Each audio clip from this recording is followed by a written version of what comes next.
এই পুরো পরিস্থিতির জন্য কোনো বিদেশি শক্তির কি হাত আছে? পাকিস্তান বা আমেরিকা, তাদের কোনো কি হাত আছে আপনার মনে হয়?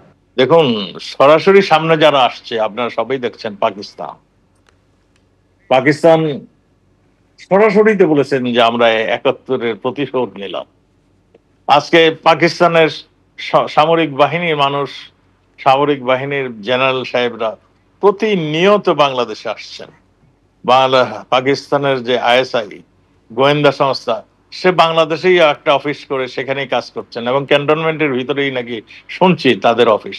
আপনারা তাহলে এটা তো স্পষ্ট যে পাকিস্তান যে কে বসেছে, পাকিস্তানের যারা সহযোগিতা করেছিল লিবারেশন ওয়ারে, তাদের দ্বারাই আজকে দেশ নিয়ন্ত্রিত হচ্ছে। সেন্ট মার্টিন দ্বীপে আমরা দেখেছি অনেক কিছু হয়েছে, মানে আমেরিকারও কি হাত ছিল মনে হয়?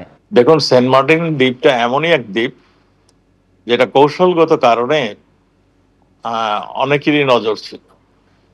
আপনি যারা যে মার্কিন যুক্তরাষ্ট্রের কথা বললেন, তাদেরও একটা এই ছিল। আমাদের মাননীয় প্রধানমন্ত্রী তো বলেই দিয়েছেন যে আমি যদি সেন্ট মার্টিন, চট্টগ্রাম পোর্ট ছেড়ে দিতাম তাহলে হয়তো আমি অনেক দিন থাকতে পারতাম, জনগণের সেবা করতে পারতাম। আজকে দেখেছেন উনি আজকে এই অবৈধ সরকার মানে চট্টগ্রাম পোর্ট এবং অন্যান্য পোর্ট মানে পাকাপোক্তভাবে বিদেশিদের হাতে ছেড়ে দিয়েছে। এগুলিও মানে আজকে উদাহরণ হয়ে দাঁড়িয়েছে। আচ্ছা, একটা জিনিস বলুন, আজকে উদাহরণ হয়ে দাঁড়িয়েছে বলছেন আপনি, আমাদের ভারতবর্ষে যে ধরনের জঙ্গি কার্যকলাপ হচ্ছে, সেই জঙ্গিরা কি বাংলাদেশের মাটি ব্যবহার করছে? এখন কি মনে হচ্ছে জঙ্গি অ্যাক্টিভিটি ভারতকে বিপদে ফেলার জন্য কি বাংলাদেশের মাটি বর্তমানে ব্যবহার করা হচ্ছে? আমি আপনাকে একটা কথা বলি, আমাদের প্রধানমন্ত্রীর নেতৃত্বে আমরা কি ফলো করেছি? আমরা জিরো করাপশনের এগেইনস্টে, টেরোরিস্টদের এগেইনস্টে আমরা জিরো টলারেন্স নীতি ফলো করেছি। আমরা স্পষ্ট করে জানিয়ে দিয়েছিলাম যে আমাদের ১ ইঞ্চি জমিও আমরা কোনো বিচ্ছিন্নতাবাদী, কোনো টেরোরিস্টদের আস্তানা হতে দেব না। এবং আমাদের ১ ইঞ্চি জমিতে বসে অন্য দেশে যে মানে টেরোরিস্ট অ্যাক্টিভিটিস করবে, বিচ্ছিন্নতাবাদীর মদত দেবে, সেইগুলো আমরা হতে দেব। আজকে আপনি বলছেন যে পাকিস্তানের মদত আছে কিনা, এই জঙ্গি দেশ হিসাবে পাকিস্তান অলরেডি মানে স্বীকৃত হয়ে গিয়েছে। সেটা আপনারা দেখেছেন, লস্কর-ই তৈয়বা বলে অনেক ধরনের মানে জঙ্গি সংগঠন পাকিস্তানে রয়েছে। এবং শুধু তাই নয়, বাংলাদেশও বেশ কিছু জঙ্গি সংগঠনের মানে আস্তানা গড়ে উঠেছিল। আমাদের মাননীয় প্রধানমন্ত্রীর নেতৃত্বে এই সমস্ত আস্তানা আমরা গুড়িয়ে দিয়েছি। সমস্তগুলির আমরা জেলখানায় ভরে রেখেছিলাম। সেই জেলখানার থেকে তাদের বের করে নিয়ে এই সরকার বের করে নিয়ে তাদের ছেড়ে দিন।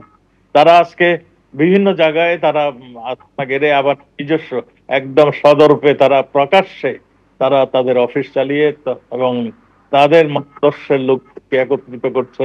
তারা আবার বাহিনী তৈরি করছে, বিরুদ্ধে যুদ্ধ করবে। এটা শুধু বাংলাদেশ না, এটা মানে যেখানেই তাদের প্রয়োজন সেখানেই তারা নিয়ে যাবে। এই জন্যই তারা এগুলি তৈরি করছে। কাজে ভারতের বিরুদ্ধে যে আর যাবে না, এইটা আমি আমি কিভাবে বলবো? আমি তো নিশ্চিত তারা শুধু বাংলাদেশে নয়, তারা ভারতে, পার্শ্ববর্তী দেশ ভারতও যাবে। যেখানে তাদের মানে সেই লাগবে, প্রয়োজন হবে, সেখানেই তারা যাবে। আমি শুরুতে ব্রিগেডিয়ার দেবাশিস দাসের কাছে আসব। আমি একটা অংশ শোনালাম, কতটা উদ্বেগজনক বলে আপনার মনে হচ্ছে ব্রিগেডিয়ার দাস? শুধুমাত্র জঙ্গিরা বাংলাদেশের মাটিকে ব্যবহার করছে এই কথাই তিনি বলছেন না, আসাদুজ্জামান খান কামাল এটাও বলছেন যে আইএসআই বাংলাদেশে অফিস বানিয়ে কাজ চালাচ্ছে। একদিকে হচ্ছে বাংলাদেশ ঢাকার ক্যান্টনমেন্ট শহরে অফিস বানিয়েছে তারা, একদিকে হচ্ছে বাংলাদেশ, অন্যদিকে পাকিস্তান। আমি বলছি পাকিস্তানের জঙ্গি সংগঠন কিভাবে আমাদের দেশে নাশকতার ষড়যন্ত্র করেছে, এই দিল্লি বিস্ফোরণ কাণ্ডের পর একের পর এক চমকে দেওয়ার মতো যে তথ্যগুলো সামনে আসছে তা থেকে পরিষ্কার বাংলাদেশের অভ্যন্তরীণ পরিস্থিতির জন্য এই মুহূর্তের ছবিটা কতটা উদ্বেগজনক, ভারতের জন্য কতটা উদ্বেগজনক। হ্যাঁ দেখুন, উনি যেটা বললেন এটা আমরা আগেও শুনেছি। ওনাদের দেশের প্রধানমন্ত্রী শেখ হাসিনা তিনি নিজে একবার বলেছিলেন সাদা চামড়ার লোক একটি দ্বীপ চেয়েছে, আমি দিচ্ছি না বলে হয়তো আমাকে তারা তাড়াবে, এবং সেটাই হয়েছে। এই রেজিম চেঞ্জ আমেরিকার নতুন পলিসি না, বহু জায়গায় পৃথিবীতে বহুবার করেছে। আমরা ইরানে দেখেছি, ইরাকে দেখেছি, আমরা আরো অনেক দেশে দেখেছি, এখনো দেখছি আমরা। তো এইবার হচ্ছে যে কখনো ড্রাগের নামে, কখনো নিউক্লিয়ার বোমের নামে, কখনো কেমিক্যাল ওয়ারফেয়ারের নামে তারা এটা করতে থাকে। এবং সেইখানে কি হচ্ছে, আমেরিকার একটি ঘনিষ্ঠ বন্ধু, দুটি ঘনিষ্ঠ বন্ধু আছে পৃথিবীতে, একটা ইসরায়েল, একটা পাকিস্তান। এবং পাকিস্তান এইটার পুরো ফায়দা উঠিয়েছে, আগেও উঠিয়েছে। যখন ভারতের বিরুদ্ধে আফগানিস্তান আর রাশিয়ার কোল্ড ওয়ারটাকে ভাঙছিল আমেরিকা, তখন ভারতের বিরুদ্ধে কাশ্মীরে, এইবার বাংলাদেশের মাধ্যমে এটাতে ফায়দা উঠিয়েছে। এবার যেটা আপনারা বলছেন সেটা দেখুন, আইএসআই এর বড় বড় ব্রিগেডিয়াররা ঘুরে গেছে, কিছুদিন আগে জেনারেল মির্জা ঘুরে গেছে, আজকে নেভি চিফ পাকিস্তানের বাংলাদেশে আছেন। তো এই ব্যাপারগুলোতে তো স্পষ্ট বোঝা যাচ্ছে যে পাকিস্তান, আমেরিকা বা চীন বা দুজনেরই দুরকম লাভের জন্য বাংলাদেশের বিরুদ্ধে এখন যে অগণতান্ত্রিক সাময়িক সরকার রয়েছে তারা পুরোপুরিভাবে ভারতের বিরুদ্ধাচরণ করছে। এইবার আপনি একটা কথা জিজ্ঞেস করেছেন কতটা উদ্বেগ ভারতের জন্য। আমি আপনাকে বলবো যে ভারতের এটাতে অস্বস্তি, বিরক্তি হতে পারে, বা উদ্বেগ নেই। কারণ বাংলাদেশ একদম পা থেকে মাথা অবধি আপনি যদি দেখেন ভারত দিয়ে ঘেরা আছে, কখনো পশ্চিমবঙ্গ, কখনো বিহার, কখনো আসাম, কখনো মিজোরাম, কখনো ত্রিপুরা, এবং তলায় বঙ্গোপসাগর। উনি একবার বলেছিলেন যে ওনারা নাকি বঙ্গোপসাগরের একমাত্র গার্জিয়ান। আমাদের দেশের যদি দুটো নিউক্লিয়ার সাবমেরিন জলে ডুব মারে আর এয়ারক্রাফট ক্যারিয়ার যদি ভেসে আসে, ওনাদের এই গার্জিয়ানগিরি বেরিয়ে যাবে, আমি আপনাকে বলে রাখছি। কারণ পাকিস্তানের অন্য গল্প, পাকিস্তানে ইরানের সাথে বর্ডার আছে, আফগানিস্তানের সাথে বর্ডার আছে, পাকিস্তানে ইন্ডিয়ার সাথে বর্ডার আছে, চায়নার সাথে বর্ডার আছে, বাংলাদেশের কারোর সাথে বর্ডার নেই। বাংলাদেশকে ঘিরে রেখেছে ভারত চারদিক দিয়ে। তারা এই বেয়াদবি যেটা করছে, ভারত কিছুদিন সহ্য করেছে, তারপরে ভারত চিকেন নেক এরিয়াতে যখন এনাদের প্রধান উপদেষ্টা নিজে বলেছেন এবং নানান রকম ভাবে নানান উপদেষ্টা বলেছেন, কিছুদিন আগেও আমরা শুনতে পেয়েছি এই সমস্ত কথাবার্তা, বৃহত্তর বাংলাদেশের ম্যাপ ছাপানো হয়েছে, তখন ভারত কিছু ইকোনমিক মেজার নিয়েছে। ভারত যুদ্ধে যেতে চায় না, ভারত নিজেকে প্রোটেক্ট করবে। এবং এই জায়গায়, এই অঞ্চলে 1971-এ যখন ভারত অনেক কমজোর ছিল, তখনও আমাদের প্রধানমন্ত্রী শোনেননি আমেরিকার কথা।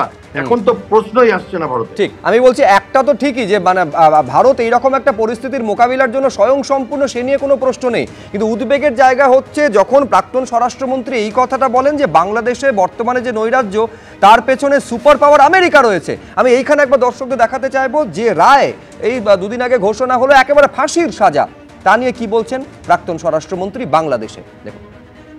যখন এই রায়টা দেওয়া হলো তার পরপরই আপনার সঙ্গে আমাদের ফোনে যোগাযোগ হয়েছিল, আপনি জানিয়েছিলেন যে ক্যাঙ্গারু কোর্টে এটার বিচার হয়েছে।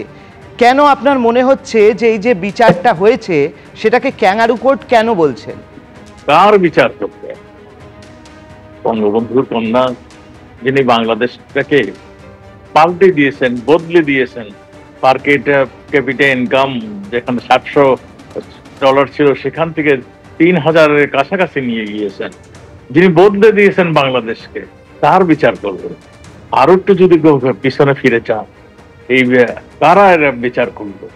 আপনি এই যে মানে 5ই আগস্টের পরে যারা ক্ষমতায় বসলো, একটা মেটিকুলাস ডিজাইন, যেটা নাকি সরকার প্রধান আমেরিকা যে বললেন যে এটা এমনি এমনি হয়নি, এটা আমরা কয়েক বছর ধরে প্ল্যান করে মেটিকুলাস ডিজাইন করে আমরা এই মানে আন্দোলনটা করেছি। আপনারা দেখেছেন এই আন্দোলনের প্রথম ছিল ছাত্ররা তাদের কোটা বিরোধী আন্দোলন শুরু করেছিল। মাননীয় প্রধানমন্ত্রী বলছেন যে আমাদের কোটাই বাতিল করে দেওয়া হলো, কোনো কোটাই থাকবে না। আন্দোলন সেখানেই শেষ হয়ে যাওয়ার কথা ছিল, কিন্তু আন্দোলন শেষ হয়নি। ওই সময় শেখ হাসিনা এবং আপনাকে দেশ ছাড়তে হলো কেন? কি পরিস্থিতি তৈরি হলো? প্রধানমন্ত্রী দেশ ছেড়েছেন কেন সেই সময়? আমি যদি এটা বলি, আমাদের একটা ষড়যন্ত্র যেটা হয়েছিল, অনেক কিছু আমাদের ফেইলিউর ছিল। আমরা যদি আরেকটু মানে কথা বলি, তাহলে দেখবেন আমাদের সেনাবাহিনী তার সঠিক কাজটি করেননি। আমাদের অন্যান্য যে সমস্ত বাহিনী ছিল তারা সঠিক ইনফরমেশনটা দেয়নি। এইগুলির পরেও মানে প্রধানমন্ত্রী দেখলেন যে যেহেতু উনি হলেন এই দেশের মানুষের জন্য কাঁদেন। তার বাবা মা, আপনি জানেন, 15ই আগস্টে তার বংশের সবাইকে শেষ করে দিয়েছিলেন, শুধু তিনি এবং তার ছোট বোন বেঁচে ছিলেন। এবং তিনি আর কোনো হত্যা হোক, আর কোনো রক্ত ঝরুক, এটা তিনি চাননি।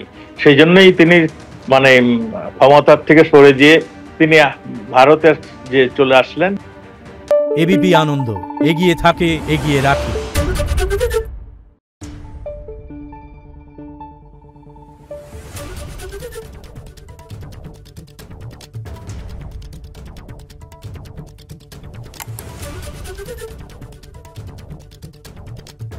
Thank you.